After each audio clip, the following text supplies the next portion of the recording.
Alam po ninyo na ang lupus is napakahirap na i-manage, grabe. Dumanas po ng sobrang paghihirap ang katawan ng anak ko, gawa ng ang daming laboratories na masasakit bago na-diagnose ang kanyang karamdaman. Hindi lang po ang kanyang katawan, kundi pati po kami na parents, financially hard up. Alam pa ninyo na as a mother, mas doble po ang paghihirap ng mother. Kung pwede lang po na kunin ko yung karamdaman ng anak ko, kaso lang hindi. Sa mga mothers siguro nakaka-relate sa akin yan.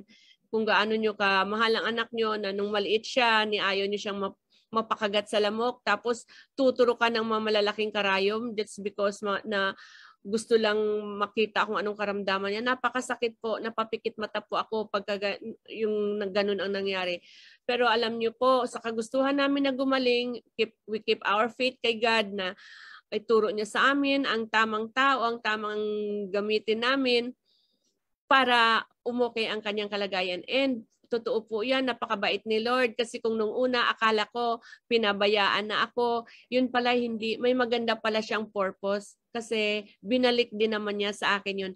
Hindi lang sa health, kundi ang dami pang bonus. Kasi alam niyo po, sa tinagal-tagal na naming pagpagamot sa medical hospital, sa doctor, sa medicine, more than 10 years, doctor din po ang nakapag-share sa akin na ng food supplements. And yun po, sa dinami namin nang na-try ko, wala pong umukay. Until last July 2019, Lifestyles Products was introduced to me by my Angel Upline, National Marketing Rona Di Castro. Akala ko, hopeless na kami, pero hindi pala. And in short, maski wala po kaming pera, nangutang po talaga kami kasi narinig ko na napakaganda ng products. And yan po, alam nyo, ganyan po kaganda ang nangyari sa anak ko. After 1 month lang, nagkaroon na po ng pagbabago. Unti-unti pong lumakas ang kanyang katawan, pati po yung bloated niyang katawan dati, umpisa na pong humupa. And ayan po, after 1 month lang po yan, massively taking. And nagkaroon ng body adjustments, pero don't worry po kasi natural lang po yon. Depende sa katawan. Kasi sa kanya, medyo matindi ang kanyang karamdaman, kaya po nagkaroon ng body adjustment. And alam niyo po, kinontinue namin ang pagpatake sa kanya for almost more than 2 years na ayan na po siya, mukhang wala siyang karamdaman, di po ba? And alam po ba ninyo na nung bumalik kami sa doktor for her laboratories and medicines, nagulat yung doktor kasi ibang-iba po ang result ng kanyang laboratory, almost normal. So ang ginawa po noon, tinaper po ang kanyang ibang gamot and yung iba po inalis. Now, konti na lang po ang kanyang sakot.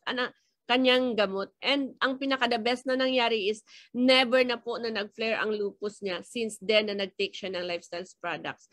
Yun po, hindi lang po sa anak ko na panganay, kundi sa lahat kami sa family nag-benefit. Lahat ng aming karamdaman na address. And ano pa po ang nangyari sa akin? Ayan po, tingnan po ninyo, kilala nyo yan. Ako po yan, nung bago ako mag-join sa Lifestyles, sobrang stress po ako. That's why sobrang hard up, financially hard up kami. Sobrang stress, kaya hirap na hirap ako. So yun po, buti na lang pinakilala sa akin to ang Lifestyles. Kasi nung nag-Lifestyles po ako, ayan po, nagbago po ang aking na-develop po ang aking sarili na kung akala ko dati wala nang pagbabago, ay yung pala ay meron pa. Kasi pag dito